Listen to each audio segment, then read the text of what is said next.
And greetings, everybody. This is Laz with NBNN. We're here today with Starr Long, Executive Director, Shroud of the Starr. Starr, how you doing today? Thanks for joining us. I'm doing great. Thanks for having me. Oh, gonna be an enjoyable trip, I hope. Uh, Got a lot of interesting questions from folks out there. Aren't they all? Aren't they all Ah, interesting yes, questions? ah, yes. It looks like we have a nice little crowd joining us here over in Pittsburgh. For those who are watching, want to come to Vespers Cafe, make your way there. So, Starr, let's go get started straight away here. Of course, for most of the community out here, you need no introduction. Everybody knows who you are and your history um, in the gaming community, um, especially you and Richard together. Tell us a little bit about yourself, a little background. Do you have hobbies outside of the gaming world, as it is? Yeah, well, barely. What does Starr Long do to relax when he gets out of a 16-hour day at the office? What do I do to relax? Well, if I make it home in time for bedtime, read books to my daughter who just turned 5 with my wife, and then we cook together, and then we'll watch some good television, or I'll play some games. Like right now, I'm still playing a lot of Hearthstone, and playing.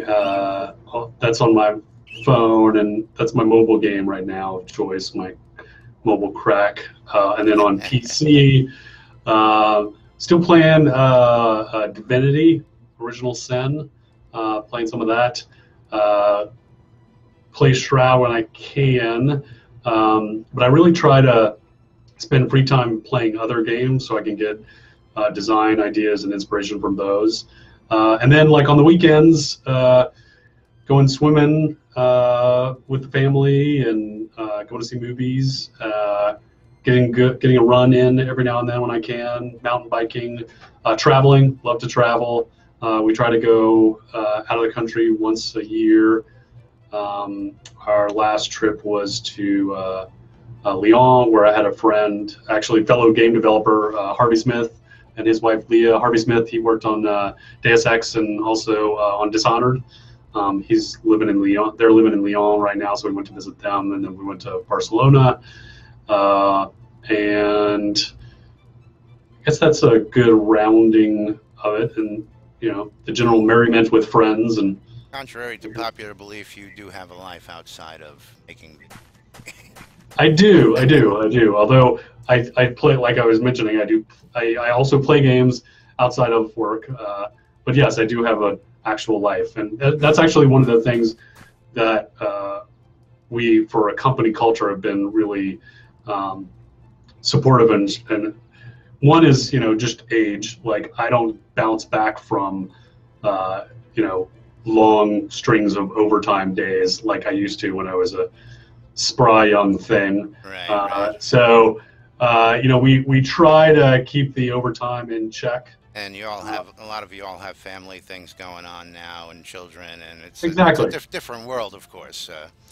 So we have a good rhythm where, since we do these monthly releases, generally 3 weeks out of the month are, quote, normal hours. And and then 1 week. That 1 week is just insanity. That's like right. basically pack, sleep, bag. We get a lot of questions about what the office is like on release weekends, and Oh, that's it. Actually, it's funny. We have some traditions for that release week. So when we work late, we order food, and day one is pizza day. yes, I had a comment about that in YouTube. Go ahead, because we'll go ahead. Yeah, Monday is pizza day. Monday is pizza day, and it used to be Pizza Hut because we were lazy, and Pizza Hut is literally next door, and we could just walk and pick it up. But then we quickly tired of Pizza Hut and the quality of their end. So now we go a little bit further afield to a local place called Pint House, which is like actually local quality pizzas. And they are also a brew pub. So they Oh, have very like a nice. really wide selection of their own beers. How to keep the Uh, staff fueled with their brew.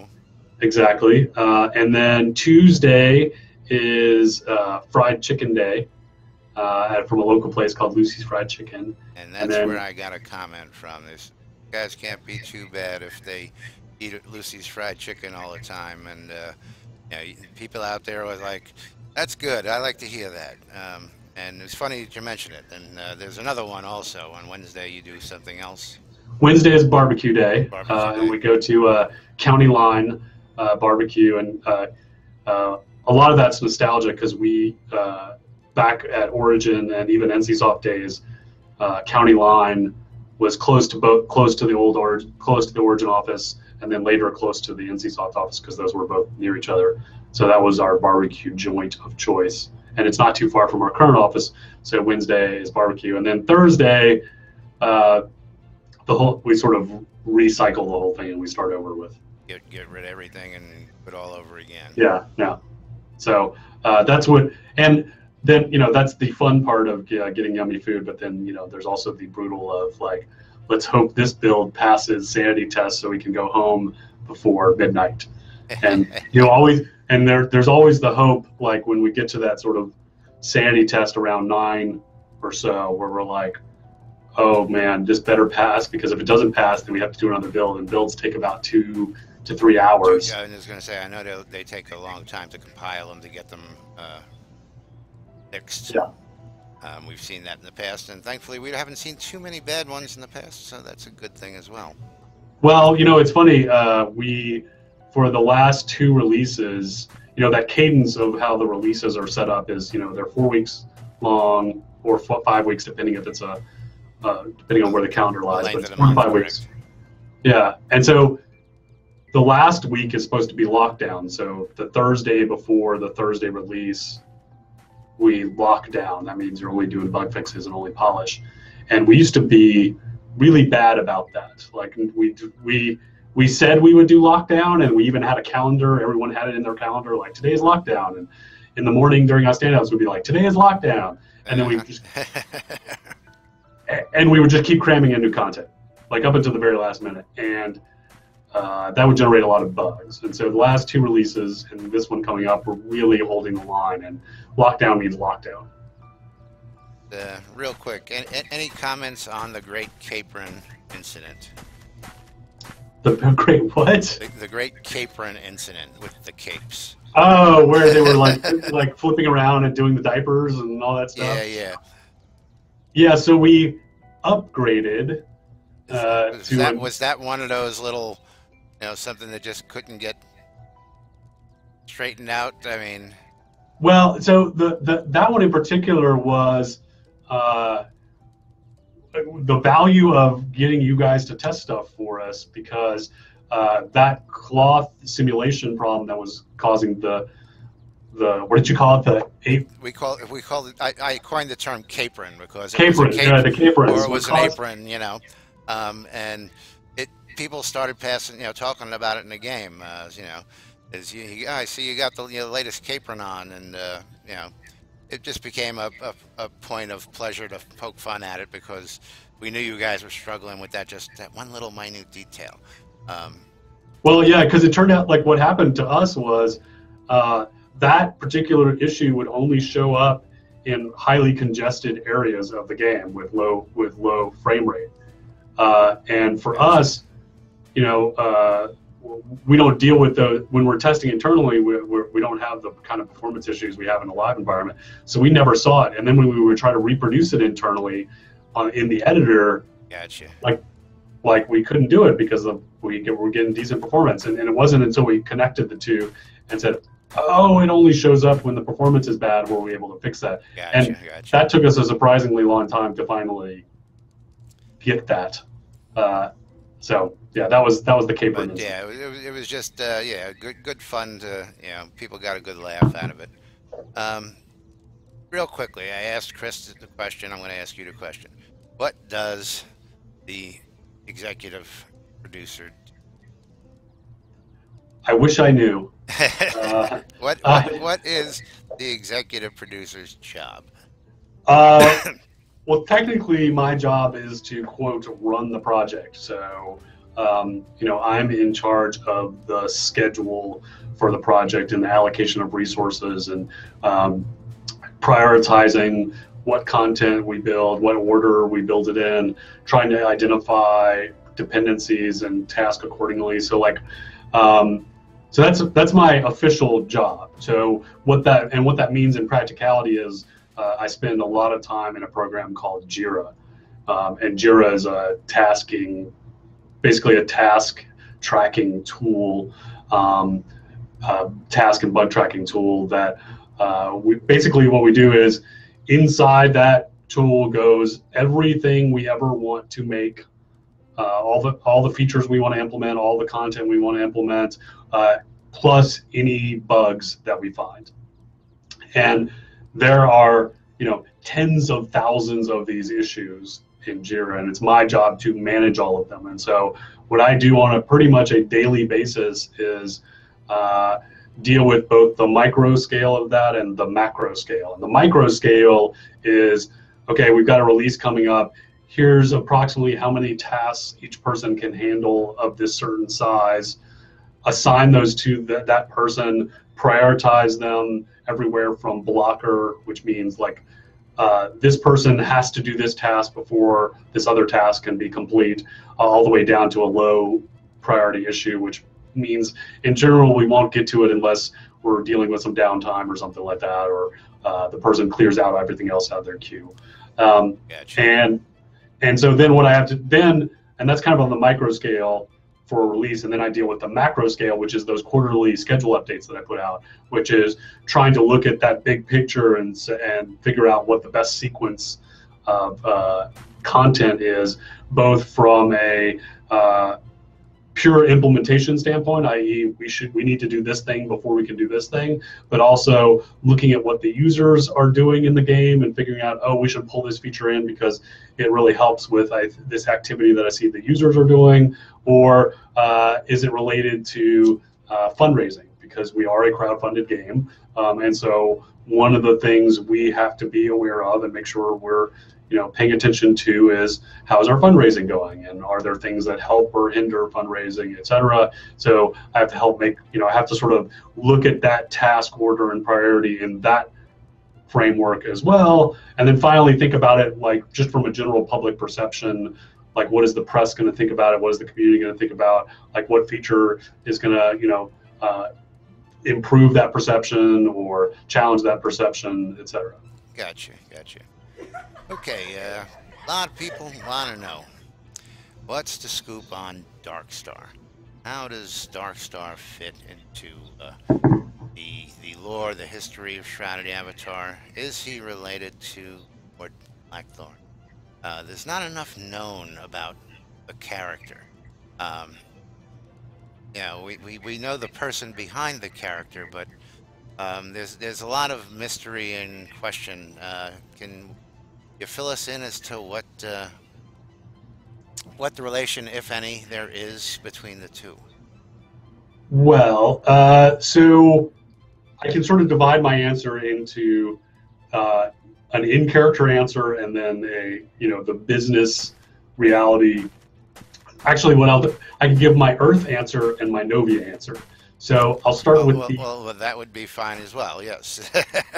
So my Earth answer is the character of Blackthorn. So one thing that some people might not know is that the character of Blackthorn actually preceded me joining Origin. Yes, I joined Origin a long time ago, 25 years ago, with Ultima 7 Part 2 Serpent Isle. But Blackthorn obviously existed before that. And it wasn't until we started working on Ultima Online and we created this sort of divergent, alternate reality Ultima, that we came up with this different interpretation of the character of Blackthorn, where in the linear Ultimas, Blackthorn really was a bad guy. He was a minion of the Guardian, and it was pretty black and white that this guy was not a good person. When we decided to cast that character for Ultima Online, you know, we made the decision that in true sort of Ultima fashion, where things aren't necessarily always black and white and there's a lot of gray, that it would be more interesting if Blackthorn was more of a frenemy than an actual enemy of Lord British, and that while they had contradictory philosophies about how people should lead their lives, how they should pursue their passions, etc., that they weren't necessarily outright enemies or on the quote opposite side of anything. It really was more about the fact that Lord British felt like there should be one reality, and that this divergence of Ultima into another reality needed to be healed, and that there should be one reality because that's what, you know, the cosmos was supposed to be like. Whereas Blackthorn believed strongly that absolutely not, like all of these realities had just as much reason to exist as any other reality, which is part of the idea of chaos, of that, you know, it's not necessarily about good and evil, it's about the having limitless possibilities, and that no certain direction or no rule is certainly the right way to do things, although you know, but it's separate from morality. That's one thing that's often confusing for people about chaos. Chaos is not necessarily about ethics and morality. It's more about, you know, your freedom to choose whether you want to be ethical or moral, versus being instructed or forced to be ethical or moral. And it's more about, you know, chaos is more about self-reliance. Chaos is more about people should do what they feel is the thing that they should do, and it can be influenced about whether they want to serve other people or not, or whether they want to hurt other people or not. But it's not about chaos being evil at all. And I think that's, and I know I'm sort of jumping to a next question. No, no, no. Yeah, well, Yeah, again, you know what the next question coming up is, yeah. but is that was just the Earth answer. Now, what is the? Oh yeah, so I sort of strayed actually. I strayed heavily into the Yes, you did. answer. So back to the Earth answer. So, but Blackthorn, when Electronic Arts acquired Origin and also the Ultima property, Blackthorn was part of that purchase, and so the character of Blackthorn is part of the Ultima intellectual property. It is part of Electronic Arts. It's not something that we have access or rights to use. So, is Dark Starr Blackthorn? The answer from the Earth perspective is absolutely not. You know, but the Earth lawyers tell us that they are not the same person. They have, but in Novia, obviously, the character of Dark Starr and the characters of Blackthorn have almost identical philosophies and almost identical ways that they want to pursue their goals and or guide people to pursue their goals. And so, you know, is Dark Starr a transformation or a new embodiment or a new avatar? I mean, one of the tenets of the universes that, you know, we build, that Richard and I build, is the idea that people manifest as avatars, that people from Earth are able to manifest in a variety of forms. And so, is this another manifestation? I don't know. Maybe perhaps we'll find out. But going back to the sort of chaos philosophy and things like that, that's definitely absolutely similar and identical almost to what we were pursuing before as far as chaos was concerned. And then, of course, the next question coming up is, what are your views on chaos? And do you view it as the avatar's view? Well, it depends on which avatar. Well, so, and again, I know that's an open-ended question. The general consensus I did wear my would Chaos be, Western shirt, by the way. Oh, very nice. We've actually seen that before in a hangout. Yeah, so you It's can got see the Chaos Star there. Yeah. Interesting question. I do actually feel like, for the most part, people get it. people understand it. I think the most common misconception that I see perpetrated is that somehow chaos and virtue are opposed, or that Lord British and Dark Star are enemies, and that's not actually the case. They're again, they have opposing viewpoints about how people should pursue their lives and how they should get to their goals, but they are not enemies, and chaos is not evil, but at the same time virtue is not necessarily good. It's one can't exist without the other scenario. Is you can't have all good without a little chaotic, you know, something thrown in to Yeah, I mean, spice up life.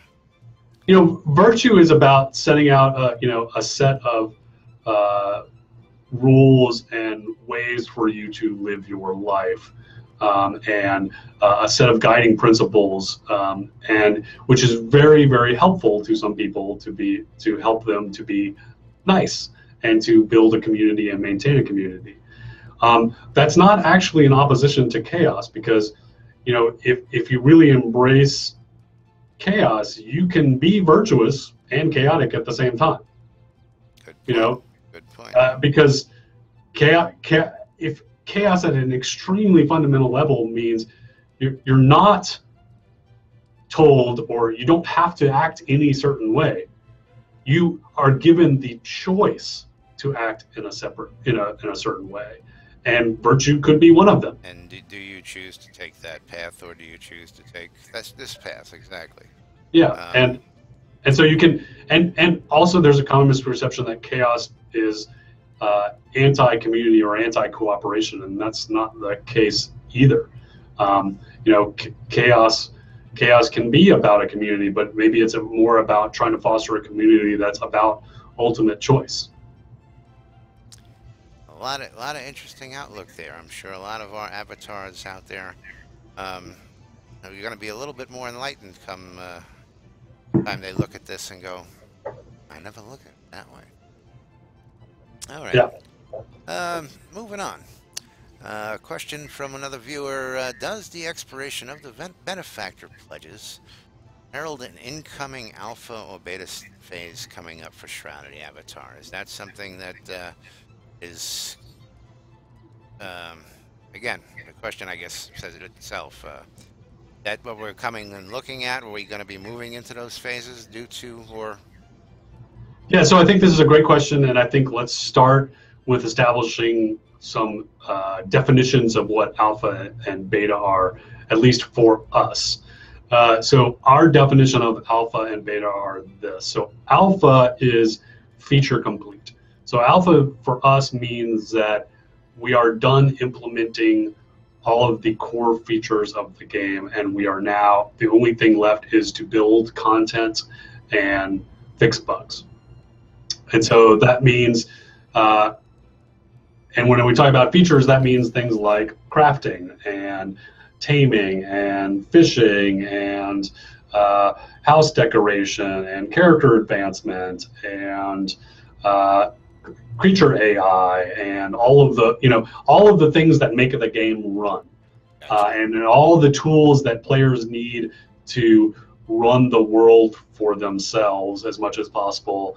It means everything all the tools we need to tell the story to the users. That's alpha. And we're actually, without giving anyone a date, because we are, for now, we're absolutely not ready to provide any dates. And we understand that the idea of not having a release date is so that you're not rushed to produce a product that's not ready to go to market. Correct. The whole community understands that concept, and we don't want you to push. We want you guys to take your time and get it done and do it right. Yeah, and that's yes, and that's what we want to do too. And again, back to one of the very first questions you asked about what is the executive producer job. There's kind of a magic point where you have to make that call, and because you get to a point of diminishing returns where you're quote never done. Now, gotcha. Yeah. The one thing that's a little slippery about building a virtual world like we are, whether it's a single player or a multiplayer, is if you're building a virtual world, the definition of done, that's a pretty slippery slope. And so part of my job is figuring out what that means and when it's, and both listening to what you, the players, are telling us, looking at the data of how you're playing the game, and then listening to my team and seeing where my team is to make that call. But alpha is not that far away, because I mean, the fundamental structures for all of the things that I was listing are, already in or coming shortly. I mean, I got to see some taming yesterday. Nice. And so taming is coming in release 20. Crafting skills are going to be coming online next release. We're getting to that end point of where we're going to have all of the features complete. And then beta is defined as all of the content is complete. And right now, that's what is called the long tail for us. And tail as in an animal's tail. Yeah. In the theme of taming, it's so the long tail for us is going to be the content, and that's building all of the scenes that we need for the game to happen in. That means writing out all the dialogue for the story. That means building out all of the numbers for all the skills, all the stats for all the weapons, building all the creatures, etc. So that's going to take a little longer for us to hit. But once we hit beta, one of the advantages to this development methodology we're doing is we don't anticipate a long beta like we might have had to do in the past, because you guys are testing it every month for us. As we go month by month, right? So by the time we get there, it's going to be, run with this for a while, check it out, let's make sure it's clean, and let's go with it. Yeah, I mean, just to put a fine point on that, while we're talking here and we're sitting there in the game around the campfire, I've worked on products that have, quote, commercially released, where they weren't stable or performant enough for us to have done what we're doing right now reliably.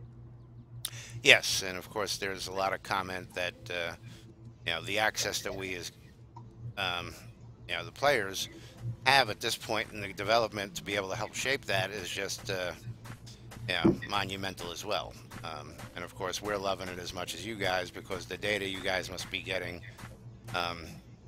is almost priceless in designing everything you're doing there. Yeah, and the beauty of this method is we're never more than 4 or 5 weeks off from knowing, are we heading in the right direction or not. Now, of course, when we go live, again, that's not going to be the end of development for release 1 either. People need to also understand that there will be more content released after we're live and we've been released, and it'll be an ongoing thing. It's not going to be like you guys are going to disappear from the world once we get into big box stores, and we're not going to see you for another 2 years until we get to go to release 2. And a lot of people don't grasp that fact, that you guys are going to be continually building the existing world we live in. Yeah, our goal is this cadence of release never stops. And we release every month, the last Thursday of every month, forever. Nice. That's good for everybody to hear out there. Yeah. So to go back to the, I guess the original question, because we just talked about the definitions of alpha and beta. Yeah, so, right. That yes, one of the reasons we're starting to expire this stuff is by the time we go live, we're going to have a different purchase structure for content, and so as we get closer to that, we're going to start phasing out things like we are doing now, in order to get us to that point where we can go to the new structure. What that structure exactly looks like, we don't quite know yet, to be perfectly honest, but because it's going to be based on all the data we're accumulating right now, and the balance that we have to make against, what's in the game, what's out of the game, the relative rarity of items to each other, what kind of economy is being built on those items in the game, Gotcha, like gotcha. how much, how much those items are trading hands between players. I mean, that that was one of the driving forces of us doing things like, one of the fundamental things that's phasing out is the house stacking, because, Right, giving away 14 houses on a pledge, and everybody having more houses than they'll ever use in the game. yeah, I'm gonna well, try, but well, yeah, and now, but the goal for that, we knew that, we are giving players more houses than they could use at the same time, but that was on purpose, because what we hoped was that would then go into the player economy as houses that other players could purchase from those players in the game, and so that was very purposeful. right, right. And because the hope was that the players would then cycle those into the system, and so but for those to have real value, there needs to be a finite amount of them, and so that's why we're phasing them out. Yeah, if everybody's got one, there's no sense of there being a market for it. That's understandable. Right. Yeah. And then I've got other questions related to that as well coming down the line. Sure. Zoning, big thing. Yeah. We know that you guys are weaning us off the zone, and people are curious as to what it's going to look like. Are we going to be? We going to have a travel magic? Are we going to have an equivalent? Is it going to stay the way it is? What are the plans for that kind of travel, and why? Great questions. So, as part of the player economy, the thing we were talking about earlier, we also want to have regional economies. So different parts of the game have abundance or scarcity of resources, and therefore that plus local banks will generate what we hope are local economies. In order to make that work, we have to have the ability to not allow constant, instant movement from one place to the other, because otherwise that just basically becomes meaningless fairly instantly. And so we want to purposely gate movement from one place to the other, not completely. So there's going to be lunar rifts, so there'll be in Novia, there will be 3 lunar rifts. There'll be 1 on the Vale and 2 on the Novia mainland. 1 is going to be in Solus Bridge, and I won't reveal where the other one is going to be. I was going to say, the one in Solus is already there. Yeah, so there's 1 in Solus Bridge, there's 1 in Owl's Head, right. And those will be linked to the phases of the moon. And so depending on what phase of the moon it is will determine what is connected to what. And so that's going to vary on a constant basis. Very, very, very nice. The original. Yeah. Okay. Yeah. As a successor to the Ultima franchise, that is why yes. the lunar rifts work that way. Very nice with the Starr system working. Yes. Exactly. So then the next thing from there is there will also be consumable items that players can use to move from one location to another. And right now it's just a slash command, but the goal is long term to move that into a consumable item. Like think of the town portal scroll from like Diablo 2, something along that line. Right. That will have a limit to how often you can use it. It'll have a cooldown. I mean, similar to what you're seeing right now with the command. I was going to say Findro's tablet. Am I pronouncing that right? Well, Findoro's tablet is actually about finding other people, not necessarily teleporting. People were speculating that it would be used for that. You would be able to locate and possibly transport. So yeah, and that so was a speculation. Something along that. It might be something along that line. It might be similar to the mark and recall stuff that people are familiar with from Ultima Online. But there will be multiple ways to do fast travel with different characteristics, different cooldowns, etc. And ultimately, we want that tied to the crafting system, so that it'll be part of the player economy, and that players will be able to make certain types of those items. Item that might be needed to do that kind of travel. Yeah, okay. Yeah. Makes a lot of sense. Coats of arms, a bit Yes. popular question. Do we know what the story is them? Are we going to see them anytime soon? You know, with all the other stuff coming in content-wise. Uh, Not this quarter, but hopefully uh, in the beginning of next quarter. So, not in the next 3 releases, but hopefully right after that. Right, right. And how exactly it's going to work, we're still doing some tech experiments, et cetera. But we hope to have a system in place and a way to accept those submissions by the beginning of Q4. Alrighty, alrighty. Okay, next topic. People and botting. A lot of talk about this out there, and there are two schools of thought that we're hearing from our viewers. That Portalarium is ignoring botters to gather data about how and when and how much they collect, or that when they reported that you're doing something about it. We definitely care. So we're not just dismissing it. That is for sure, and it's definitely something that we want to control. Right now we're not spending a lot of time squashing it. Although if players report it, we will investigate. Once we go, launch commercially, hopefully we'll have scheduled, game masters that are, in game, and when players report it, we'll investigate. The sophistication of that macros and bots is now at the level that even automated tracking of that is challenging because the level of simulation that can be done to make it look at least basically one computer can fool another computer pretty well. Understand. And so it really still takes a human ultimately to try and figure out what's real and what's not. But we are collecting data. We're looking at data. We definitely make sure that we're paying attention to what the given earn rate is in any given scene, like what the average players will be able to make and collect within any given scene at any given time, how many creatures they should be able to kill, etc. And we definitely trap and look for spikes in that data.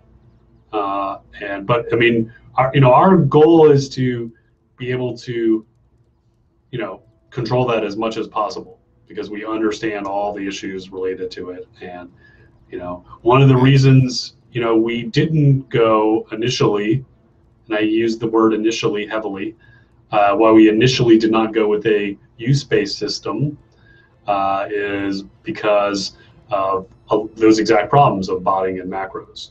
So, but you notice I used the word initially. Now, another question people have is what happens to people who have a high-level pledge that are caught botting? I mean, if you got somebody who's got, say, a Lord or Lord Marshal pledge and they refuse, I mean, will people like this be removed from game for that? Will they be warned? How are they handled? Have you had to handle any situations like this? People doing that. Any violation of our terms of service or our code of conduct is treated equally, no matter what the level of the pledge is. Whether they're a $45 pledge or whether they're a $3,000 pledge, everybody's got a fair slate. Doesn't matter. If you are doing something damaging to the community, I don't care how much money you gave us. Gotcha. And that's just a question that everybody wants to know out there, and people need to know that. Just because you spent money, if you're going to be a dick about it, you're going to get the same result as anybody else, and that's a fair enough stance. Yeah, and I mean, if you don't mind, go slightly off topic and riff on that for a second about just community in general and having a healthy community.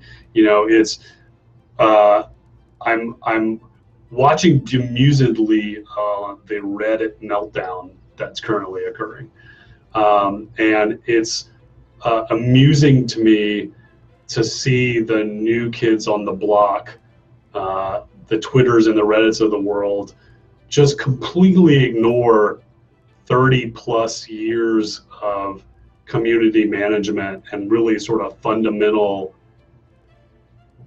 issues and rules and ways to keep a healthy community alive, that have been established and enforced forever. And all they had to do was look at what all of us have been doing in MUDs and MOOs and then virtual worlds, and the fundamental is like toxic or damaging behavior to the community is punished.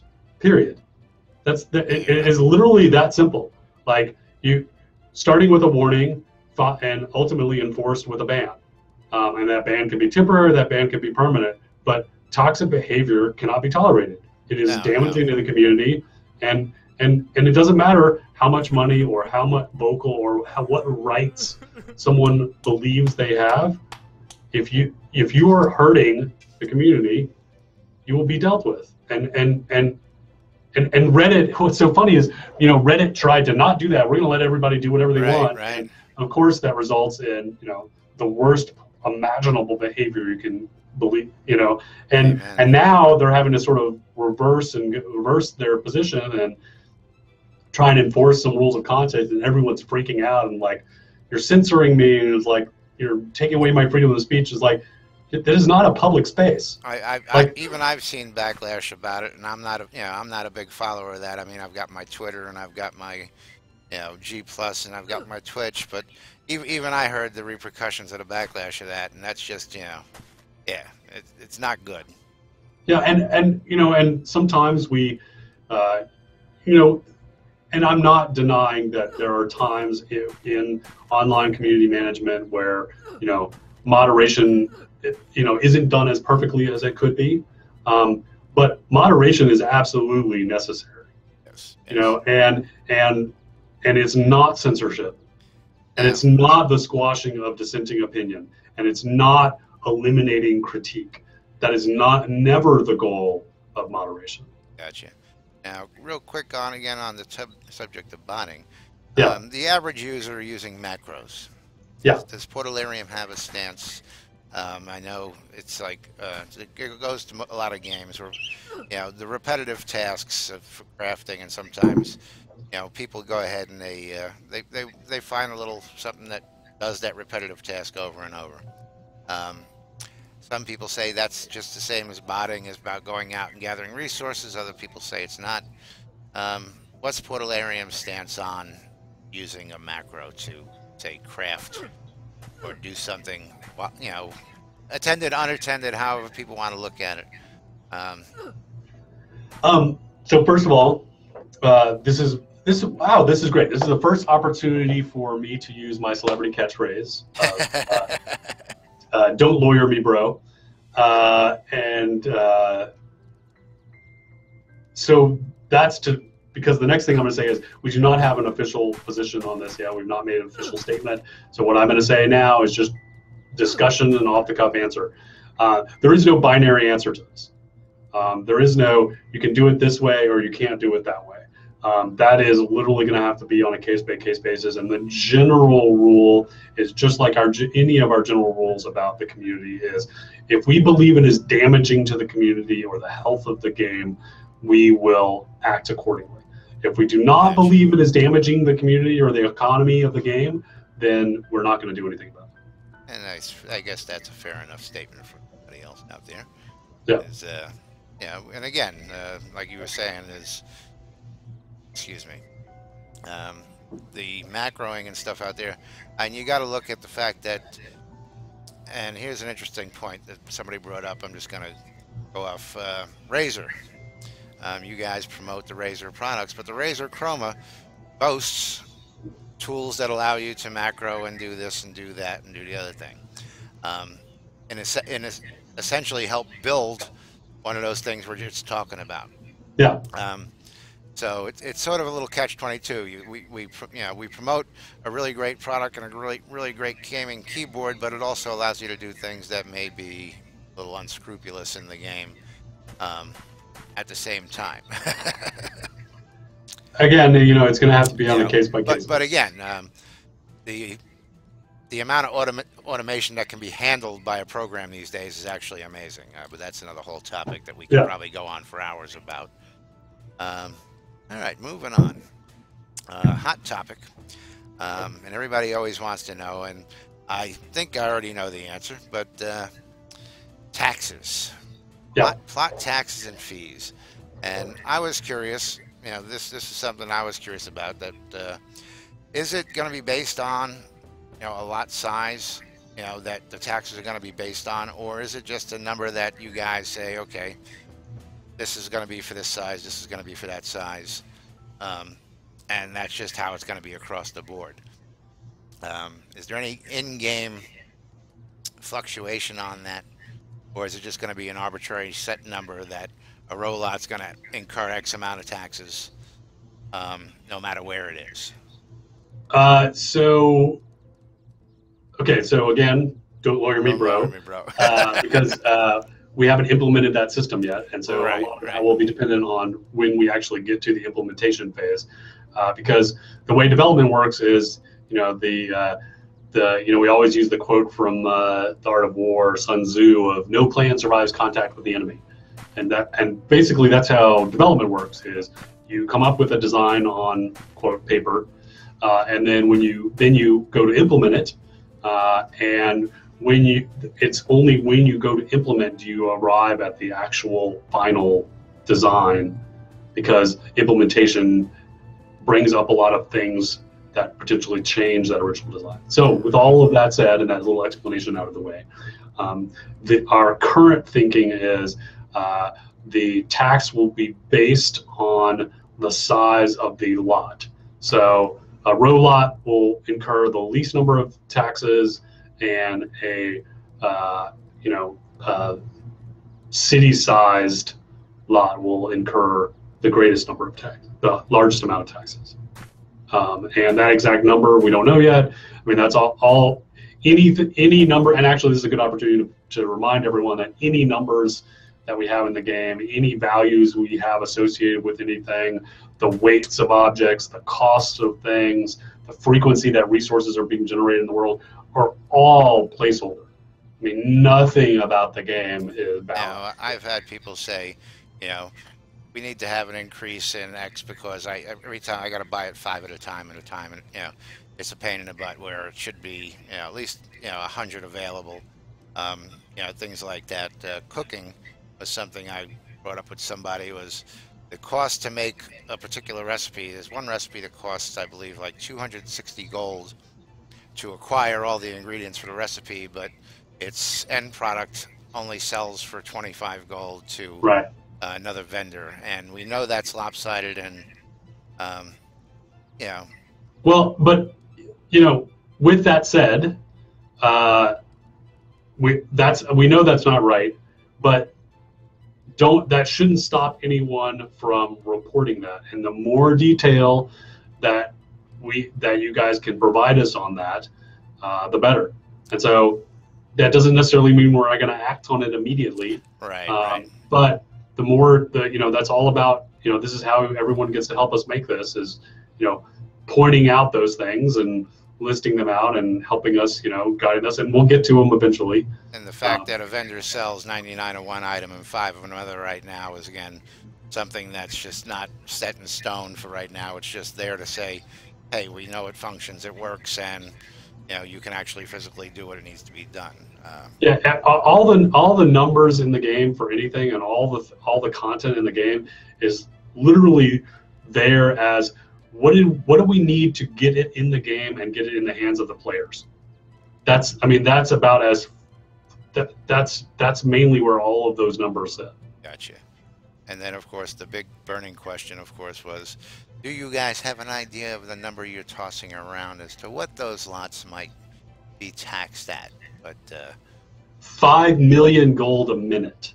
That's kind of the number we're tossing around, and I think that seems fair and balanced. Oh wait, no, sorry, no, we don't have a number. no number No, available yeah, on that.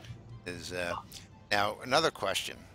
And Okay. I don't know if it's ever been brought up, but it's been hinted at in later releases that player-owned town owners would be able to, or might be able to be collecting part of the tax that's charged as income in the game. It's been mentioned quite some time ago, but the other question that came up was, has it ever been spoken or thought about that player-owned town owners might eventually one day be able to set tax rates of their own in their towns? Uh, yes, we have definitely talked about that internally, and it's on our sort of long-term wish list. Um, but right now, unlikely to make episode one launch. But Gotcha. definitely something we want to support in the long term. Okay. Yeah, because a lot of people just. I got some other stuff on towns coming up, so I'll defer that there. Um, but it was just an interesting query because with the tax there, that would give then, of course, people incentive to go live over here, get people up and moving a little bit more for once Mhm. they settle in. Um, and the land rush is something else that we want to come up on. Yep. Um, real quick on guilds and guild wipes. Uh-huh. When a guild wipe occurs and happens, um, does that just erase the guild roster? Does the guild stay with the person who did it? Does the guild leader need to repurchase a guild? How is that handled um, from a game perspective? That is a great question, which we have not had to answer yet, because we haven't done any wipes of the social system so far. So, Right. and the social system includes your friends list and your guild in there as well. Um, so the real answer is we'll find out when we actually have to do that, exactly how that will work. So Okay. back to my original thing of like, once we get to implementing that and we have to do one, then we'll know exactly how that works. Right now we're we don't have any planned wipes of the social system Right. on the Right. schedule. So um, at most, maybe we would do one right before we launch, but even then, maybe not. Like unless, generally we only do wipes when there's some fundamental change to content or infrastructure that requires it. So Gotcha. for instance, the wipe we're about to do for release 20 is because there's a lot of armor and weapons that are going to be changing and or being made obsolete or replaced with new content. We're trying to move over time. We're trying to move more and more things out of uh, finished goods and NPC merchants, but into recipes and things that the players make to try and push the economy more and more into the players' hands.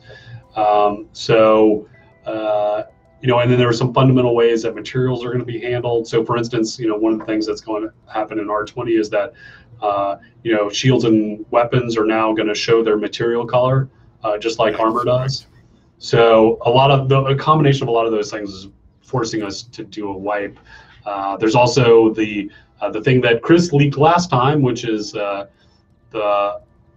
the experiment we're doing with player-owned towns of dynamic lot placement. And that's Some something, yeah, we spoke about, and I wanted to touch upon with you.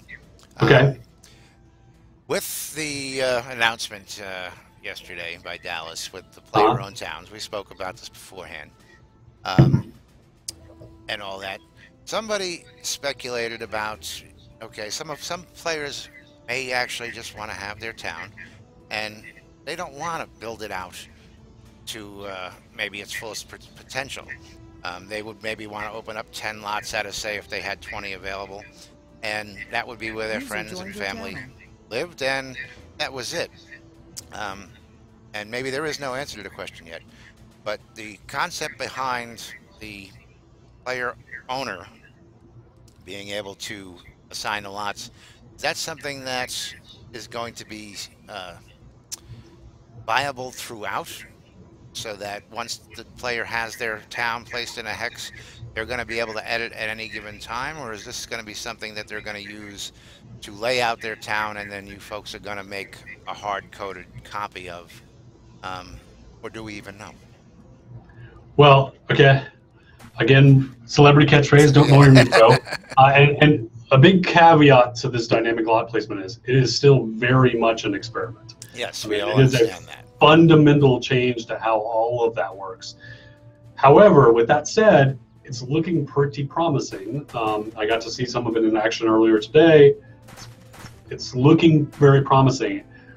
Where we would love to end up, maybe for episode one, not 100% sure, but where we'd love to end up is the only thing we do is provide all of you players a bunch of templates of here's a basically a blank slate. Here's a map, and there's that map has enough flat area to place a metropolis's worth of player lots plus that and the 14, I think it's 14 NPC buildings and decorations and etc. Right, right.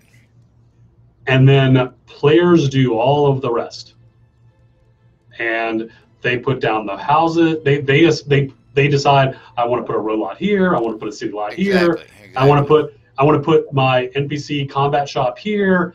I'm going to put a statue over here. Even to the point of like maybe giving them like street signs and street lamps and things like that, like to do all of that miscellaneous decoration. That's where we'd love to end up. I don't know how far we're going to get for episode one, Gotcha, but gotcha. we would love to put all of that in the hands of the town owners so that that for a lot of reasons. One, to give the players the tools that they want to express their city how they want. And just from a sheer implementation standpoint, we're already at, as everyone knows, we're now at 230 player towns. Yes. And yes, once we have templates, once we have enough minimum templates, doing those each one by hand by us will speed up, and there's going to be this gradual speed up to. But even then, it's going to be a long time to get through all of those. So, in the long run, and the other thing is like having it set in stone is going to be very limiting for the player town owners. Right. We'd rather yeah. have it be much more dynamic to say, Hello. hey, look, right now I want my city to just be a little tight little thing of road lots and one building. Even if I have room or I bought a bigger city. And then later I'm like, okay, now now I'm going to spread it out a little more and put some village lots out. And now we're going to get a little bigger and let them evolve it over time or change their mind. Like they get in there and they run around. They're like, oh man, like I really wish I hadn't picked road lots. Right now, Right. with the path we're going down of us building it all, it's kind of like too bad. That's what you got. Exactly. And I just none of us feel like that's the best customer experience, and so we're trying to make it much more dynamic. Now there's some give and take there. So if with that means that the idea of like customizing the terrain, and any requests related to that is probably not going to happen. But if we keep going down this path, maybe that gives us more room to build more templates To play with. There you go. So that's the sort of give or take. Now, again, don't lawyer me, bro, but we do understand that there's some players who maybe wouldn't be interested in having a fully dynamic system. So we still plan to honor if there's a certain number of if there are town owners who are like, hey, no, what I bought was you guys said you were going to build it for me. We still plan to honor that. Right. But it'll likely, we don't know whether that'll be an either or. We're not quite sure yet. Now, what about the new towns that would come in that would be no longer available on the map? Yeah. And linking to NPC towns. Or other existing towns. I've heard, and again, this is news we got yesterday. You know, some people would say that, well, hey, if I given the chance, I would want my town linked to Owl's Head. I would want my town linked to Adoris. I would want my town linked to Brittany. Um, how does that affect? Well, so one thing that's very interesting about this discussion from yesterday is the idea of nested towns and the idea of connecting your town to another town is not new information. No, The no. submission forum has always, We know of from the several very towns that are beginning, doing this to begin with, and I'm included. I plan to right, nestle one of mine within another. So yeah, right. it's not a new concept by any means. Now, the concept of forcing it, that's the new bit of information that we've like basically we've run out of room on the map. But again, that isn't new information either. We've said all along there's a certain number that we'll be able to sell before we run out of room. Right. The only thing that's actually new is this idea that because a combination of we've run out of room, but we also invented this nested town idea when we first launched the submission form. That oh well, theoretically we could keep selling them. They just won't have overland access and they'll be nested, and that allows us to keep selling them and not hard cap the number. And I know that some people feel like that is immersion breaking for them. But again, this is not new information. We've always had towns planned to be suburbs or underneath other towns. Right. There's been a whole Uh, talk of underground and subterranean. and some people have built the role play around their town uh, to be that you have to go through this one town before you can get to the other because this is the gateway or this is the lowlands going up into the mountains, etc. And already because I'm the one who's been doing all of the location assignments and going through and looking at every single form that's been filled out to date. There's at least 30 player-owned towns that are already planned on nesting with very elaborate. And what's funny too is the thing about, well, I would have picked Owl's Head if I had known. Well, what's funny is when there's that optional box where you say what towns you want to connect to, there are at least 5 town owners who in that list didn't list a player-owned town. They actually already listed NPC towns, and that was before any announcement. Interesting. So there are some players who already thought this was a possibility.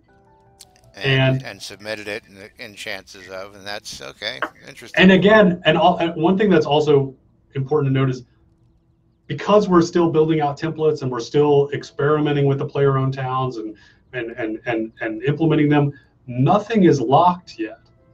So any fear people have of like, well, I wish I had known blah, well, we're technically none of that. We haven't officially said any of the towns or submissions are locked yet because since we're still building the templates. So there should not be fear there. Right. Now, it's my understanding that there are literally like 100 of the player-owned town people haven't even picked the location as of yet. Yeah. Was that the last number I read? Is that correct? So, Yeah. I mean, almost half haven't even taken the time to go in and fill out a form just to say, hey, this is where I want to, or this is one of the ideas I have to place my town. So there's still a lot of people out there who have yet to even, and there's going to probably be a bunch who are just going to let you guys pick whatever's available and give it to them. I'm sure we have that segment of the population as well who just are going to let you design. It's all, it's all over the place. I mean, we have their submission forms where they literally give me an exact coordinate. And then there's the other end of the spectrum. That would be me. I'm one of those. And the other end of the spectrum is, oh, just put me anywhere where there's grasslands in the northwest quadrant. Like, yeah, so, I mean, okay. and everywhere in between. And so, and basically, I just go through each and every one of them and I mark little spots on maps and move and adjust. And the other thing is, as we implement these, until we launch and we say they're locked down, any location anyone ends up in should be considered temporary.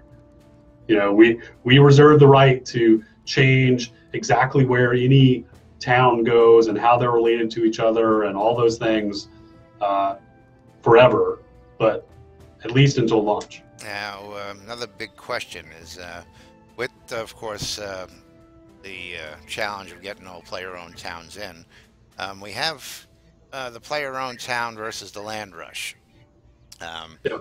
And Chris had mentioned it, and we've all heard it. That Um, there's going to be a gated pace at which lots are available and become available once the game goes live.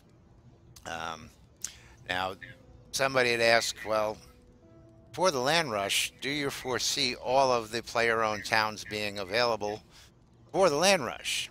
Um, with the idea being that most people, once they get into a place and settle in, they're not likely to pick up and migrate from point A to point B at the drop of a hat like they are now.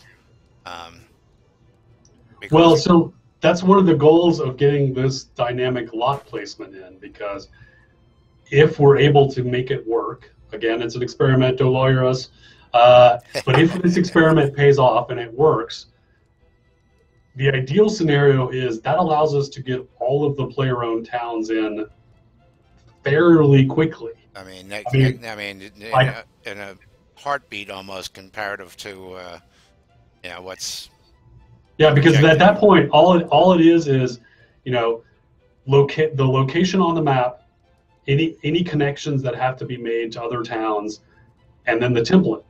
And for now, we can even, because we're still updating and changing things release to release, we can provide someone a template today and then change that template later, because it's all dynamic and the owner has the ability to reallocate everything they want. And Interesting, so interesting. theoretically, we could get them all in. If the experiment works, we could get them all in all in as soon as people fill out their forms. And that would be an amazing feat all around. And we're going to keep our fingers crossed on that. I believe Chris has high expectations of this from his enthusiasm last week. Um, and from what I'm hearing from you, I mean, um, again, the possibilities are just endless if this comes in, because that just, again, the amount of man hours it frees up for um, other stuff is just mind blowing as well, because you know how creative the community is here. The community would rather have total control over the decoration than, you know, and have at it. And I believe they would be really, really, really creative with it. Um, so That, we're going to yeah, hope for the best there. us Um, too. let's see, vendors. Vendors and lots. This was something new that Mhm. came out. We know vendors are coming in, Yeah. but the information on vendors being limited by lot size. Hmm. Um, and we didn't get into that when I was talking to Chris, and we haven't seen much on it. And the speculation is vendors per lot. Now, row houses being um, some place where we know that some row houses you can place 2 or 3 items outside of. Some places you can't put anything outside of. One of the questions is, are vendors going to be placeable only outside of a house? Can they be placed inside of a house? Could they be placed inside of a basement? Do we know yet? Right now, there is no plan to limit where vendors can be placed. Okay, so anywhere on a given property, the Yeah. vendor could be placed, whether it be the top of the roof or 5 stories down in a basement. Yeah. That would be up to. And Yeah. And then what's important to note too is that right now, the way the vendor works is anyone who has permissions on your lot, with our permission system, can use the vendor to sell their goods. So if you have someone appointed as a trustee, they can put goods in the vendor and sell goods through the vendor just like the owner can. so And multiple so, people can use a single vendor. correct. And so yes, Interesting. there will be a limit to the number of vendors based on lot size, but that's balanced out with the fact that people who have permissions and are trustees on the lot can also sell their goods through a single vendor. Interesting. Now, would those people also have the right to take all the money off that vendor? Not a catch 22 there. Well, no, just like the way the public vendors work now, the person who placed it will, Get the money into their yeah, bank box on the item that was sold. right. Interesting. Interesting twist there. And that brings us to another question. Gold. Hmm. When do we expect to see gold have a physical presence in the game? Where gold can actually be stocked, melted down into bars and placed as a decoration. They can be transferred to chests. In particular, for a guild treasury is where this question is coming from. Um, where it can physically be put in a chest, and several people can have access to the the funds.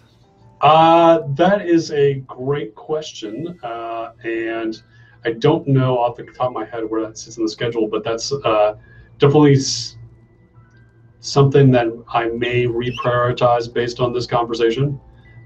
So maybe soonish. Okay. Not for R20 for sure. Yes, yes. Yeah, nothing's getting added to R20 but at this we're point. we're not in lockdown yet, are we? No, but yeah, we're close enough that I'm not Yes, adding yes. it. Yeah, I understand. yeah, It's been a question that several people had asked. yeah. One was just in general, when are we going to be able to put gold in chests? Um, and I got a visit a while back from Richard in game when I was publishing a book, and he saw I had my geo chest there and blah blah blah, and had a small discussion. He said we're going to have all sorts of permissions coming along down the pipe. Any news on that as to a tighter permission system on the geo chests as of yet? Um, Uh, right Probably now, not in R20, right but now hopefully they're in R. like a lootable item. You know, uh, Right. you got a take all button, and it's been hinted at that there's going to be a permission system that you can only take one item. You can only do. So it's a question I just wanted to ask there myself. Not in R20, but hopefully maybe by R21. Okay. Okay. Building blocks. Building blocks in game. I know they were supposed to make an appearance this past release. Um, as some people are referring to them, Lego, to replace the chests and everything else like that. Are we going to see an appearance of the building block here in R20? I don't know. While we were happy with the functionality of them, we were very unhappy with the visuals. And so we are trying to figure out a way where we can get visuals that we're happy with while preserving the functionality of them. And so we're doing several experiments with that. I saw something very promising yesterday. Not sure if it will make it in release 20 just yet. Again, mainly because while we want to give that flexibility and that creativity in the hands of the users, we also don't want to severely compromise the visuals of the game. Understandable. And what we had in place felt just not acceptable. I mean, I'm just curious. I mean, and this may be funny because I haven't seen the building block, but I mean, how much worse can it look than a bunch of dressers stacked to the sky? Or it can look worse. Can it really look that much worse? Okay. Again, I hadn't seen them. I knew people had a chance to play with them a while back. On the QA server, yeah. Yes, yes. Yeah, it could look worse. Trust me. Back to QA. Yeah. Done something that just came up recently: the 500-person limit. So there is no 500-person limit. There is no limit. So have we figured out what the cause or effect to what they're seeing is there? We're still investigating, but we believe that is human behavior, not anything systemic. We so far have not been able to find anything systemic that would be causing that, nor any errors that are being spit out. And we believe that there is human behavior at the root of that. Interesting. Very interesting. We will test that theory in the next 24 hours. Trust us. Yeah. I do know there are like 20 people lined up to come on in, and we're holding off to find out. Yeah, I mean, there should be no issues with that. That, as far as we can tell, the only reason anybody would not be in a guild is they were either kicked out or they left voluntarily. That the system, we can't find any data that shows the system Now, put somebody out of Now guild. the next question, is there a hard cap anywhere in the system on that, or should this be able to go? I mean, if a guild can fill 50,000 people, there shouldn't be any problem doing that. That would be awesome for someone to try. Like, I mean, we don't have there is no number limit in there right Right, now. right. Okay, okay. It was, We'll probably reach some integer that causes a breakpoint and breaks the system at some point, but we don't know what that is. but there is nothing that we know. Okay, good, good. It's some astronomical number, probably. No, challenge accepted. Yeah, Somebody out there is going to try. yeah. Okay. The advent of dyes into the game, Hmm. the last couple releases, and of course we know that they're available at the Alchemist now. They're going to be craftable. Yeah. And big question: are dyes going to be mixable? Is the Alchemist or the Crafter going to be able to, if he can create base colors, should he not be able to create a palette of colors? Is that something that's scheduled, thought about? Well, so the number of colors that we put in the game so far is just a first pass to just test the system, honestly. Okay, And and even the actual colors are still tests. Like so, like what colors are in the game, the actual colors that what those colors look like, all of that is still in the very early test phase. And so there will be a much wider variety of colors available to players and certain rarities associated with those colors based on the rarity of the materials or the quantity of materials that will go into them. So the will dyes be mixable is not actually the case. It'll be more like there'll just be a wider number of colors available to be crafted gotcha. or purchased. Is I guess the speculation along the UO type dye tub, there'll be a palette, or will there just be individuals on a vendor or a craftable list? I guess that yet to be seen how that's going to be handled. There's going to be recipes for different colors, and those recipes have different ingredients to make Okay. different colors. Okay, there we And go. then, yeah, so it's going to be different recipes. So, bright red will have its own recipe. Okay, so it'll be a recipe. Okay, Yeah, so not as blatantly abusable as the uh, color palette, where you could get the stupidest, craziest color ever, running yeah, around looking like a blaze of glory in bright flaming orange. Well, that's not impossible now, but yeah, I believe you understand what I mean by yeah. that. Okay. Um, of course, we got the question from Amber Rain. She wants to know when you're going to come visit her. Huh. Uh, well, whenever business takes me up to the north. Ironically, when I was because my job right before this was Disney, and I was in Kelowna in British Columbia about every month for like 3 or 4 years in a row. Uh, so I'm very familiar with that part of the country. So I don't know. We'll see. Amber's going, that's not from me. Okay, a couple other quick questions. Foods and buffs. We know that food gives buffs, and I touched on this earlier about the price of food. One item in particular, um, there's a book here. Well, let me see if I've got the book on me. I may actually have that. Here we do. Um, like coleslaw in the game. The sheer cost to make coleslaw is 236 gold. Whereas making beef stew, the ingredients cost 260 gold. An onion quiche, another big one, 254 gold. Whereas an apple pie only costs 68 gold. Well, this is gourmet. This is gourmet food we're talking about. This Yes, is yes. eating in a fancy restaurant. And the original question started out as, what would give a crafter like that pause to go spend X amount on such a minute return.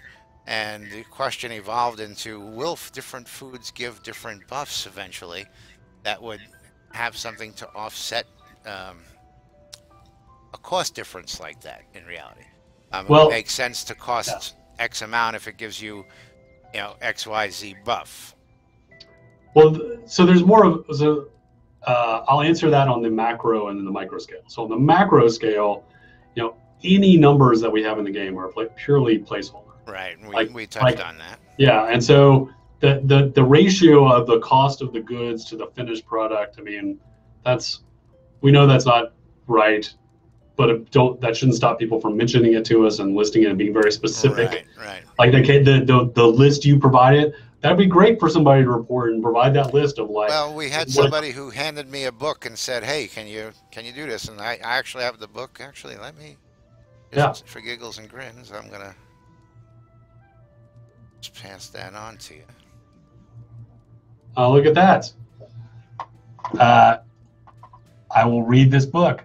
And that's So just wait, so are we so did we just trade a player written book that's a list of the food prices versus the raw goods? that's actually what it costs to make the recipe by going out and collecting the individual. That's the cost associated with it. So, Oh you my know, god, that's so meta.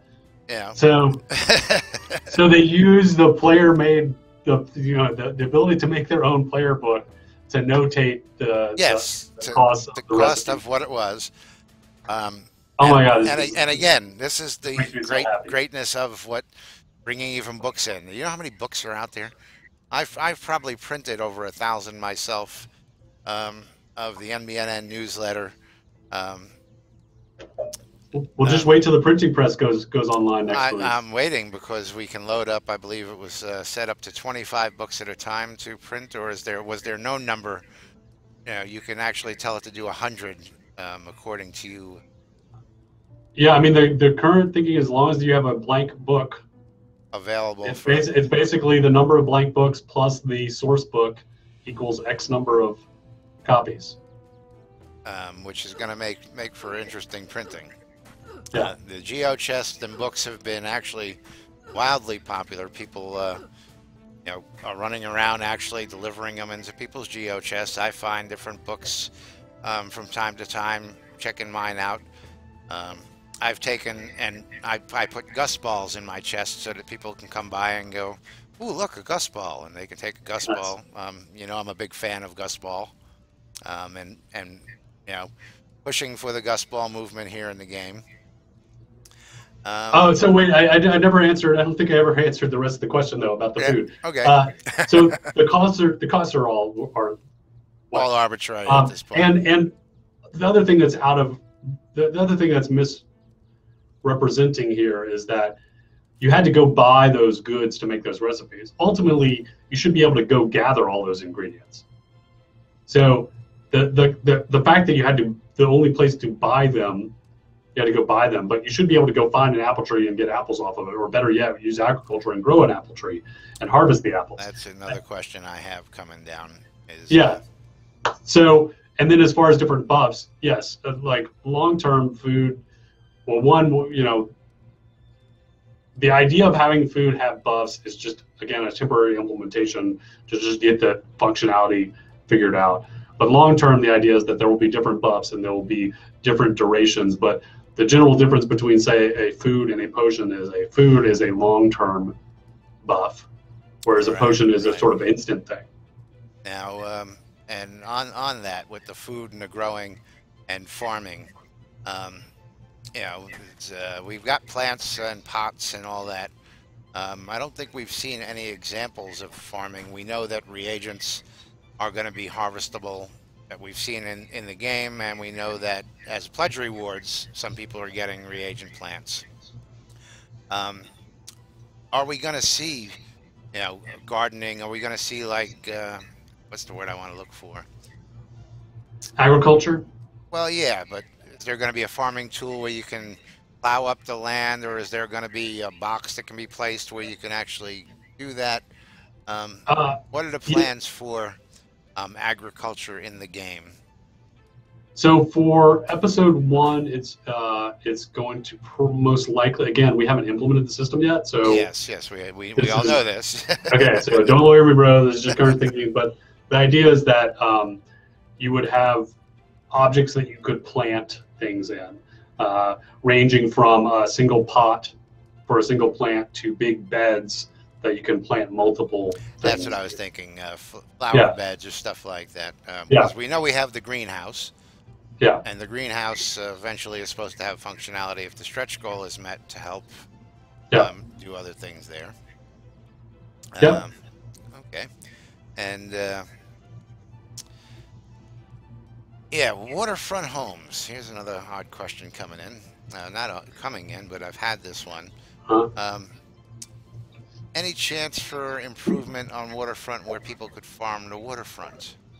You mean like have like an aquaculture Maybe or like like have oyster beds aquaponic and things like or, that? you know, Uh, yes, ish. We would love to have something like that. No design for it currently, but yes, we've actually discussed that. Everything from the oyster beds to get like the pearls that you need for right. Now, reagents if somebody to wanted to be an oyster farmer on the coast to someplace over, um, maybe. it's a possibility. Yeah, it's a possibility. We would love to support it. Not sure if it's going to fit in episode 1, but yes, hopefully. Is because I had touched on brewing with Chris. Yeah, How are we going to get the ingredients like the wheat and the hops, and how are we going to import water? Well, that would be another question that I hadn't thought about. How are we going to get water into pots and stuff for brewing? Is there some? Yeah, I guess that's something that still needs to be dreamt up. yeah. Yes. Alrighty. Okay. Now let's see if there's anything else that we didn't touch on here. Well, I dropped a hint, and you didn't take it earlier, uh, about how the skills work and how advancement works, and what we started with versus it was about macros and things like that, and why we didn't go with a usage-based system initially. Yeah, then I must have been blind to that hint there. Again, Man, I thought it was a softball, but I think I was too no, and obtuse. again, I've got a list of Sure, sure. I've got a list that we're working here. So then do tell. What do we have that I missed? Do enlighten me, oh Lord of Chaos. Uh, so unfortunately, this is only going to probably increase Chris's popularity, not mine. But I'll give it this to him because I'm such a generous giving kind of person. Chris has been experimenting, and again, I'm using the term experimenting with some fundamental changes to the way we do advancement, including the possibility. Again, it's a possibility; it's not guaranteed, but the possibility of introducing usage and how advancement works. So We had touched on that there would be an amount of skill gain you would collect out in the world that would be transferable or used as you crafted. Is that the system that we're referring to, well, or along no, those lines? what we're experimenting with, and it's not going to make release 20, but maybe in release 21. Again, it's an experiment, not sure 100%, but would be the idea that you could go to a trainer. Trainers would then, that's what would unlock a skill. And once you own a skill, using that skill would advance it. Interesting. So This is versus experimental. yeah, but I mean we think we have worked a way. Chris specifically has figured out ways to implement it in such a way that gets around a lot of the bot and macroing issues we had in UO, and a lot of the do weird abnormal things that you see in other usage-based systems. Okay. And so again, very early on, but we think it'll be a lot closer to what people were hoping they were going to get out of a an Ultima Online spiritual successor. But again, we don't have a ton of details, but the fundamentals, like I said, would be unlock a skill with the trainer, then that skill would advance over time at certain thresholds of points that you accumulate. That's what would give you another glyph for your deck, and we'll go from there. And the way it'll work and pull from your experience, we think balances out a lot of the macro issues. Interesting. And I'm getting some clarification here from when are you going to come visit me? Was from Carlisle. I see. Not from Amber Rain. I have had to get that correct on the air here. Okay, wait. So was Carlisle asking when I was going to visit Carlisle, or was Carlisle asking when I was going to visit Amber Rain? Between the two of them, I haven't quite figured that out yet. I think there's ulterior motive one way or the other. Now, real quick, this is sure. We were talking about chaos earlier. You recently had a nice new shiny metal made for chaos. Oh, right. I should have brought one with me. And you aptly, chaotically, just gave it away as a prize last week, compared to the way Richard goes about choosing a 1B winner. And I was just curious, how does it feel to now have the chaos version of the 1B out there for Dark Starr now? Well, so a lot of kudos to Jack Knife and Sir Frank, Master of Coin, who kind of led the charge on making this happen. And it's fun. What's funny is they sort of approached me with, hey, there's an ONB, should there be a chaos version? And I was like, sure, why not? That sounds chaotic. And then when it came, but then we had to make some decisions about, well, like, what does it mean? Like, what are the rules of how you can achieve one? And then my immediate response is like, well, there should be no rules. That's the whole point. Well, I was curious whether you'd gone any further with that.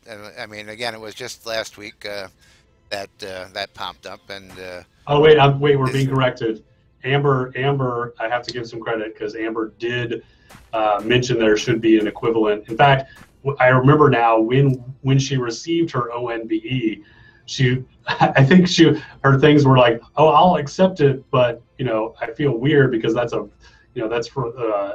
about virtue, and why am I not getting one about chaos? So the initial idea was Amber's, and the recent execution was Sir Frank and Jack. So so then I had to sort of decide, and the funny story too is, but even before that, Frank was like, well, I'm going to get these made. What do you want to do with them? Do you want me to send them to you, or what, or how are you going to do this? And then we decided, well, another chaotic decision would be to just allow them to be purchased. So pretty soon, I believe that you'll be able to buy a version of them on Relics by Real's website. Ah, okay. Now, with that said, that's one version. There is another, and that has I believe, a gray and black or silver and black ribbon. Now, the version I have in my possession has a white and black ribbon, and there's only a finite number of those, and there's only going to ever be a finite number of those made because they were actually a mistake in the printing process where they came out white versus the silver, and so. I've got the white ones. So Frank sent me the white ones, the white and black ones. The silver and black ones are what's going to be sold on the Rill. So, and actually, a funny story. One of the very first recipient of the CNBE was Shooter Jennings, and some of you guys may know that Shooter. His most recent connection to the product is that he wrote the music that you hear when you die. You die. Game, yes. And I don't know if we ever told the whole story, but basically Shooter is a huge Ultima fan, huge Ultima Online fan, huge RPG, a nerd among nerds, real gamer. Which is great to hear. And he got Richard's contact information and cold called Richard and said, hey, I'm making a new album. Can you do some spoken word stuff over a music track about games and your trip into space and et cetera? And Richard, of course, agreed. And then Shooter was like, oh, and by the way, if you guys ever want anything, he would love to write some music for you guys, etc. And that's how we got the death music. And so when we were at E3 in LA, I gave him the Chaos Medal because I felt it was incredibly chaotic for him to just cold call Richard and say, hey, can you be on my album? Can you be on my album? Interesting. Yeah, hey, can I make some music for you guys? And so that's the kind of, so he was actually the very first recipient of it. So now, did I hear you just refer to that as the CNBE? Yes. Was that correct? Did I hear that correct? Yeah. Because my next question was, do we have a name? Okay, so we have the 1B, which is the Order of New Britannia. And this is the Chaos of New Britannia. And this would be the CNBE. Very interesting. Very interesting. Okie dokie. And one last question. This comes. Where is it? I lost it here. Give me 1 second. This was a good one. Oh yeah. Well, we had spoken about this before I get to this other question. Was Edward Newgate had come up with the possibility of a charity Gussball game. And I told him I would mention it.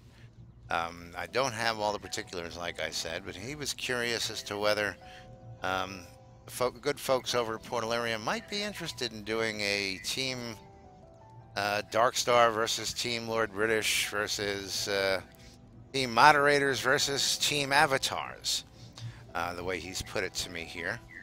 Yeah, so we're open to, well, so first of all, we definitely want to, as we did with the water.org, we want to do as much charitable stuff as we have bandwidth to support. And actually, this is a great opportunity for me to mention that this Friday, Rise Up Gaming is doing an event related to Batten's disease. Amber Rain actually did a sermon last week about it. We'll be doing a shout out in Friday's update with more details. But that's something that's happening very soon now. And as far as charitable Gussball, absolutely. Again, as long as we have bandwidth and our schedules permit, so obviously don't schedule one during a release week. Yeah, we're going to schedule for that Thursday morning at 10 yeah, perfect, right? Perfect. That's not very chaotic time. So no. Yeah. So we're totally open to it, and we want it.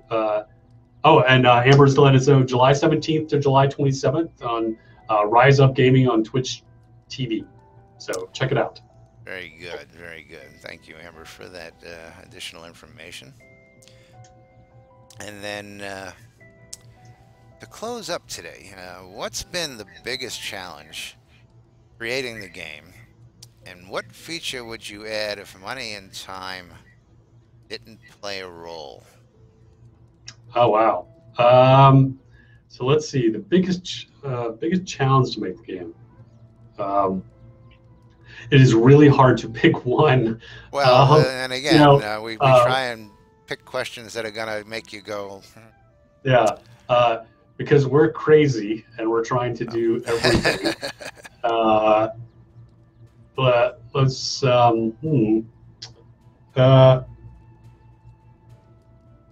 What's been the biggest challenge? I mean, one of the bigger challenges, honestly, is that I sort of was being flippant about it, but really that desire to provide both a narrative structure to your experience and at the same time a virtual world, that's proved quite challenging. And a lot of it is just pure making the content, like building the towns and the dungeons that have the stories connected to it. And I totally feel and hear the pain, because there's a significant number of our users who are in it for the narrative and the story and that single player experience. And it definitely feels like most of what we've been doing is supporting that virtual world. And I hear you guys, and I totally understand it, and I get it, and I feel your pain. And we're working as hard as we can to get there. It just takes a long time. And we have to build the infrastructure for the virtual world first before we can layer all the story elements on it. So that's all it is. I mean, we are absolutely committed 100% to providing that narrative and that story that you would expect out of a Ultima spiritual successor. So I totally get your frustration, and you totally have a complete right to it. We're going to get to it. But I think that biggest challenge is trying to do both. But with that said, like one of the things that's going to be happening in release 20, the Tower of the Shuttered Eye has been in the game for a while now, but it really has just been a dungeon. There's no real story there, but you'll see the storyline that's supposed to lead you to and from that appearing in release 20, and it's pretty cool. Very nice, very nice. And the fight through the tower is going to be hopefully pretty epic. So, and the story that leads you there is going to be cool. And then what feature would I like to add if money and time didn't play a role? And is there something epic that you would toss in that if money and time were not a consideration, you would say, definitely let's put this into the game? Well, I would add one more qualifier to if time, money, and the number of issues it would create. I would say being able to put anything anywhere in the game world would be one that I would put if time, money, and the issues that it could create. Total freedom to drop in anything on the fly, basically. Put anything anywhere, build anywhere, etc. That would be amazing. Now, that's way out there.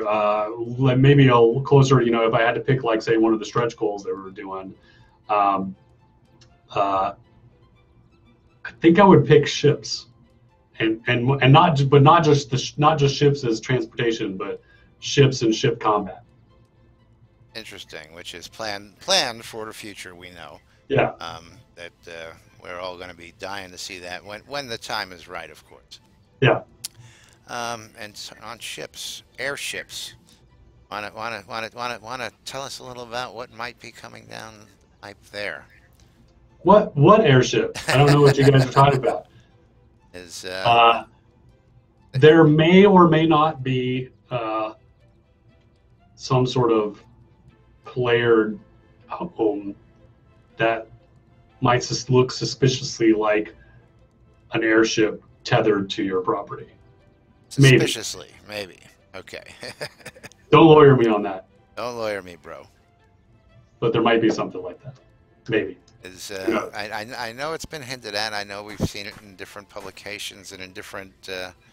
And here's actually this ties to one of the very first questions we were talking about, who is Dark Starr and things like that. So one of the things that I can actually this is a good opportunity to reveal. So a question that's come up other times is, like, where does Dark Starr live and where does Lord Bruges live? Well, Dark Starr actually lives in an airship. He doesn't live in any particular location because why would he? Like, that would be too orderly to live in a specific place. It would be too orderly to have a house and a home that has to be kept regularly and is always in the same location and easily findable. Right. That would make quite a bit of sense storyline-wise. So there will be a Dark Starr airship that appears in various locations around the world. Interesting. Now, will that be a hint that Dark Starr happens to be online by any chance, or is that just going to be something we're just going to have to wait and see? I don't know. We don't know. So will a dragon be able to shoot down the Dark Starr airship? I guess we're going to have to wait and see on Wow, that. Yeah. If we, so right on the list, right after ship-to-ship combat, I guess would be air-to-air combat. Well, you never know.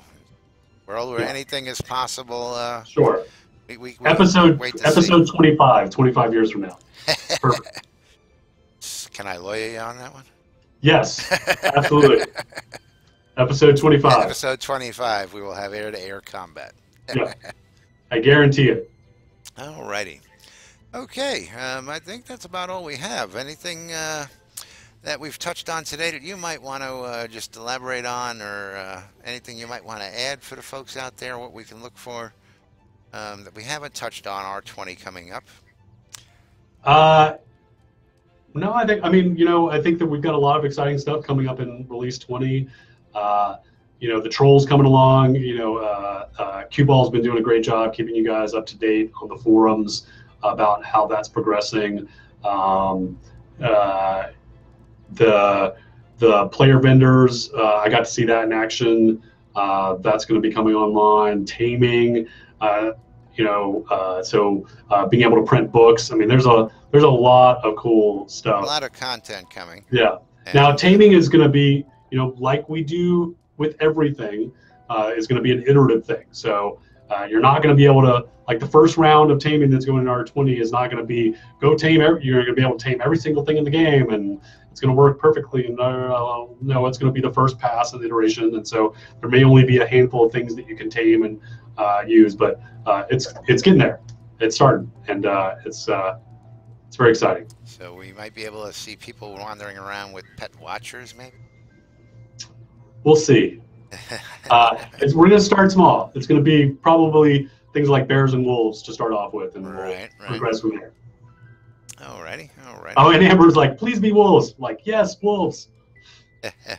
Well, Sophie's going for cats, but we already have cats as pets.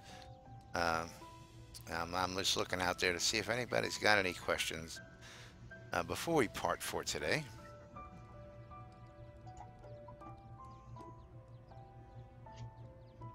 And I'm looking in chat into Twitch. Anybody's got anything that I've missed there? Covered the charity Gus Ball. And that'll be interesting. I'll get with Edward on that, and we'll see what we can muster for that there. All right. That should be interesting. And of course, Speck and her ponies. Wait. Lon, I think he asked this earlier too. Silver and gold mining. There was a blurb about that, but I wasn't going to go there because of where I saw that blurb. That was in stand-up. For those people who don't get that. Yeah, so he keeps repeating it. Launch silver, he's going to just keep repeating silver and gold mine.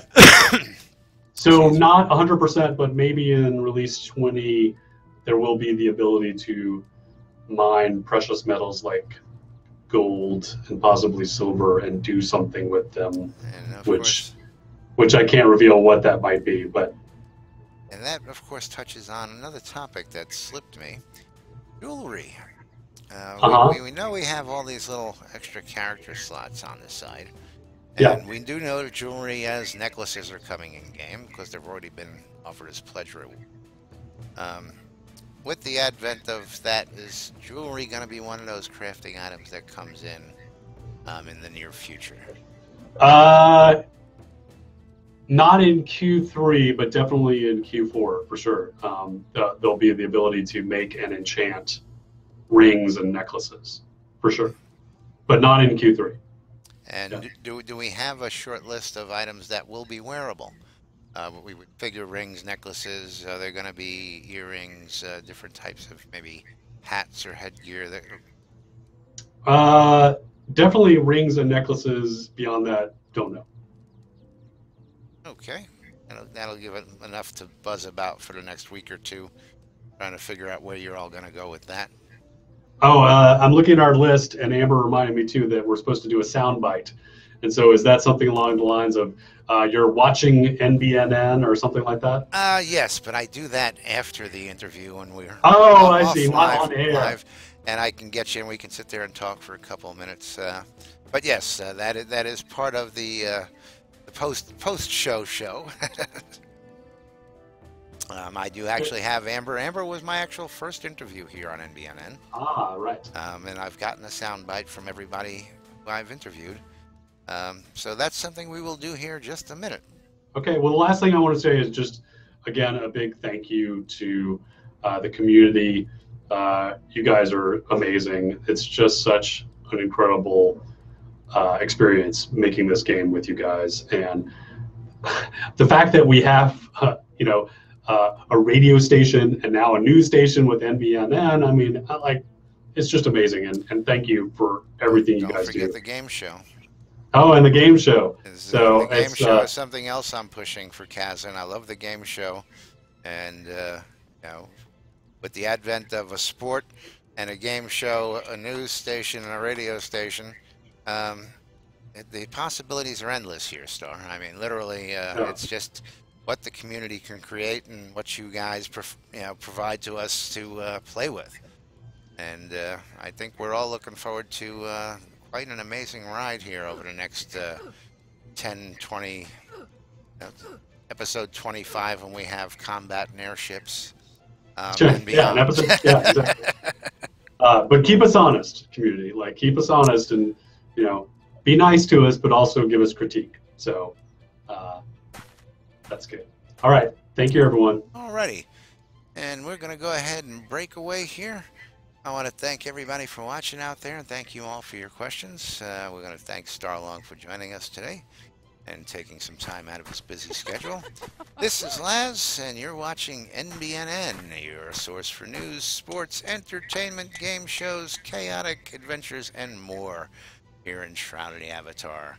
Thanks for watching. You all have a great day.